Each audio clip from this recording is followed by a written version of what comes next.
बिस्मिल्लाहिर्रहमानिर्रहीम। अस्सलाम वालेकुम फ्रेंड्स, आप देख रहे हैं मेरा यूट्यूब चैनल गैरिसन फार्मेसी 92। और आज हम बात करेंगे कि कौन सी ऐसी सेफ़ एंटीबायोटिक्स मेडिकेशन हैं जो हम प्रेगनेंसी के दौरान इस्तेमाल कर सकते हैं। चंद एंटीबायोटिक के नेम मैं आपको बताऊंगा जो हम सिर्फ जो है प्रेगनेंसी में इस्तेमाल कर सकते हैं। सेफलोस्पोरिन ड्रग्स जो हैं, जिसमें हमारे पास सेफालेक्सन, सेफोड्रॉक्सिल और सेफोटिटैन और जो है इस तरह की काफ़ी सारी क्लास है सेफलोस्पोरिन ड्रग की जो हम इस्तेमाल कर सकते हैं। पेनिसिलिन ऐसी एंटीबायोटिक्स हैं जो इसके अंदर इस्तेमाल हो सकती है।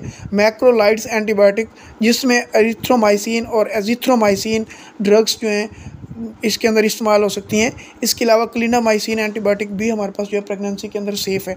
तो कौन कौन सी ऐसी एंटीबायोटिक्स हैं जो प्रेगनेंसी के अंदर हमारे लिए जो है प्रॉब्लम क्रिएट कर सकती हैं? उसमें बैक्टीरियम एंटीबायोटिक, टेट्रासाइक्लिन एंटीबायोटिक्स जो हम इसके अंदर इस्तेमाल नहीं करवाएंगे, और सल्फोनामाइड एंटीबायोटिक ड्रग्स जो हैं वो भी हम इसके अंदर इस्तेमाल नहीं कराएंगे। ये थी मेन क्लासेस, और इसके अलावा जो है जो हम इसके अंदर इस्तेमाल नहीं कर सकते। थैंक यू फ्रेंड्स, मेरे चैनल को सब्सक्राइब करें ताकि आपको इससे अच्छी और इन्फॉर्मेटिव वीडियोज़ जो फराहम की जा सकें। शुक्रिया।